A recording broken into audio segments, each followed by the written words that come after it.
For those preparing for UPSC personality test, one way of becoming very strong in DAF, detailed application form, is by making chain of question and answers. You should have a book. In that book, you have to write all possible questions you are expecting from your DAF.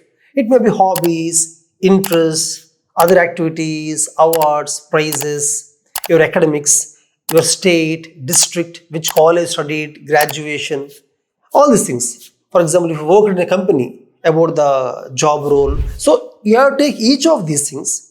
Your father's profession, your mother's, if she is a working employee, profession of your mother, like that. So you have to take each of those points. On each of those points, you have to make all possible questions that you're expecting. See, how can you guess the questions? One is, you have to go through the interview transcripts of last 4 to 5 years. There are many Telegram channels in which those candidates who appeared for UPSC interview in last 3 to 4 years have clearly kept the questions. Whatever questions were asked to them, they clearly mentioned in the interview transcripts in Telegram groups. Even if you do not have that, you can approach our Sarat Chandra IAS Academy in Hyderabad, Vijayawada branch, or online. We can provide you most of the transcripts of our students. We can provide our students' transcripts.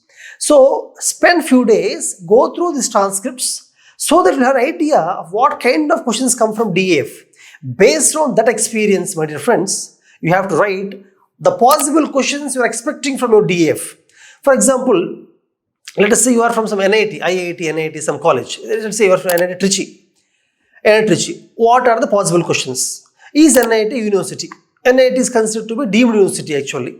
Autonomous institution only, deemed university.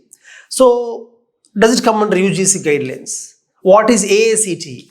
Difference between UGC and AACT. You understand? Possible questions. So, for example, make one question. What is NIT? Is it a university?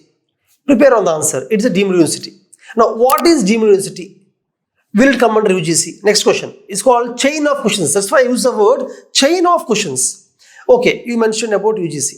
Now, if a foreign university comes to India, is it allowed under the UGC guidelines? Next, expected questions.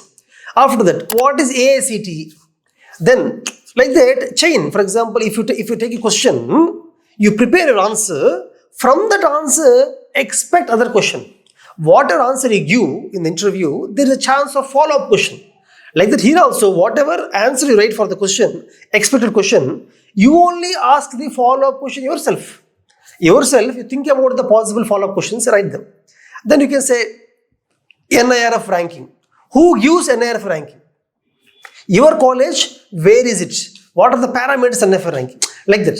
For example, friends, you are an athlete. Let's say you are a long distance athlete. Let's say. What is long distance running? Difference between running and jogging. You tell an answer. Jogging is so and so speed, running is above that speed. You tell the answer. Based on that, ask you, okay, if you go for long distance running, what are the possible problems you may get? For example, what problems you faced? Knee pain, ankle pain, or shin split, have you got something? So if you write the answer about that, under which condition you get that? Because interviewers want to really know whether you are a long distance runner. For that, they'll ask you what kind of problems you got while going for long distance running. Any problems in the knee, muscles, thighs, like that. To know the experiences. Similarly, what is BMI, body mass index? For a long distance athlete and a short track athlete, difference between the BMIs. Questions like that. For example, you are from some district of Telangana or Maharashtra, some district. In your district, what is the major crop? Let us say you say major crop is paddy or something. Why paddy is mostly grown? What kind of soil is there? And then they'll ask you, what are the problems of the farmers of sugarcane or paddy?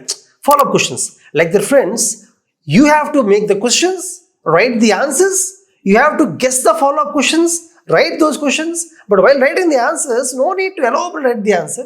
Write the hints, key points, facts. Like that, if you make a lot of questions in your book and you keep revising the book, your own notes, just like how you make notes for UPSC mains or prelims, if you make notes for UPSC interview and revise it several times, you'll become so strong, you'll become so confident that whatever questions come from DAF, you'll be able to answer it immediately, quickly. You don't need to brainstorm once again in the interview.